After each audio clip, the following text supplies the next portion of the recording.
అధిక బరువు అనేక సమస్యలకు కారణం. సాహితీ యోగా ఆన్లైన్ క్లాసులో జాయిన్ అవ్వండి. నాన్న అంటే చాలా ఇష్టం, కానీ మాతో సరిగ్గా ఉండేవాడు కాదు.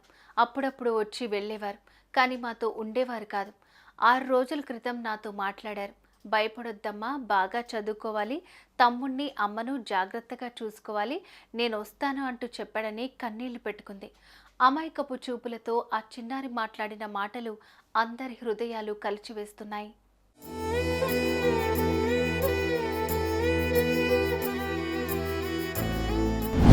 త్రినేని సీరియల్ ఫేమ్ పవిత్ర జయరాం కొన్ని రోజుల క్రితం కారు ప్రమాదంలో మరణించిన విషాద ఘటన మరవక ముందే ఇండస్ట్రీలో మరో విషాదం చోటు చేసుకోవటం అందరినీ తీవ్ర దిగ్భ్రాంతికి గురిచేస్తోంది.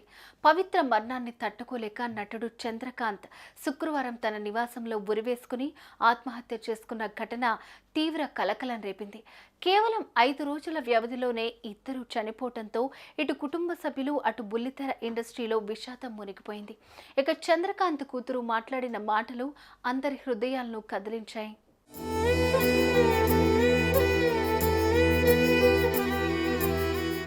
బెంగళూరులో పుట్టి పెరిగిన పవిత్ర 16 ఏళ్లకే పెళ్లి చేసుకుని 2 పిల్లలకు తల్లైంది.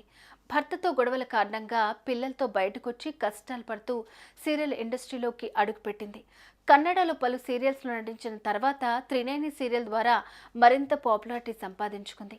ఇక ఈ సీరియల్ షూటింగ్ సమయంలో కో ఆర్టిస్ట్ చంద్రకాంత్ ఆమెకు పరిచయం అయ్యారు.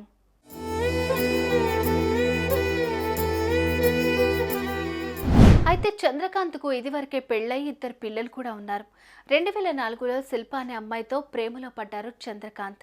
వీళ్ళిద్దరూ దాదాపు 11 ఏళ్ల పాటు ప్రేమాయణం కొనసాగించి పెద్దల అంగీకారంతో 2015లో గ్రాండ్గా పెళ్లి చేసుకున్నారు.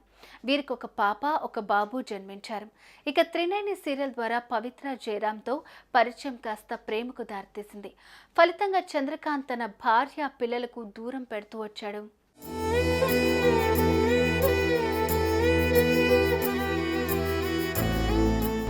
ఏడాదిన్నర పాటు చంద్రకాంత్ ఏ పని లేకుండానే ఉన్నాడు. అప్పటి నుంచి తన భార్య, పిల్లలను వదిలేసి పవిత్ర ఇంట్లోనే ఉంటున్నాడు. నెలల పాటు మొదటి భార్య, పిల్లలను కలవకుండా నిత్యం టార్చర్ చేసేవాడని, అప్పుడప్పుడు తాగొచ్చి తనను కొట్టేవాడని, అంతేకాకుండా పవిత్రతో కలిసి గత 5 ఏళ్లుగా మణికొండలో ఉంటున్నాడని చంద్రకాంత్ ఆమె పిల్లలు తన పిల్లలుగా చూసుకుంటున్నాడని తన భార్య చెప్పింది.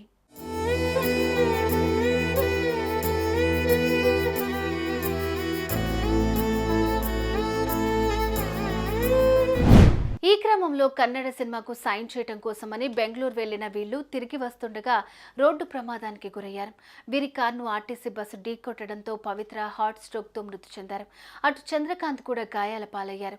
ఆయన శారీరకంగా కోలుకుంటున్నప్పటికీ మానసికంగా మాత్రం పవిత్ర దూరం అయ్యారంటూ కుమిలిపోయారు. తీవ్ర మనస్తాపానికి గురై చంద్రకాంత్ శుక్రవారం ఆత్మహత్యకు పాల్పడ్డాడు.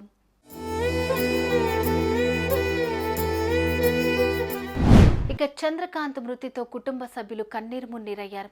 ఇప్పటికైనా మారి తమతో కలిసి ఉంటాడనుకుంటే అన్యాయం చేసి వెళ్లిపోయాడు అంటూ చంద్రకాంత్ తల్లి, భార్య గుండెలవిసేలా రోధిస్తున్నారు. పవిత్ర ఉన్నప్పుడు ఎప్పుడూ తమను పట్టించుకోలేదు. ఆమె చనిపోయాక ఆమెతో పాటు వెళ్లిపోయాడు. చనిపోయే ముందు ఒక్కసారి కూడా భార్య, పిల్లలు గుర్తుకు రాలేదా అంటూ బోరున ఏడ్చేశారు.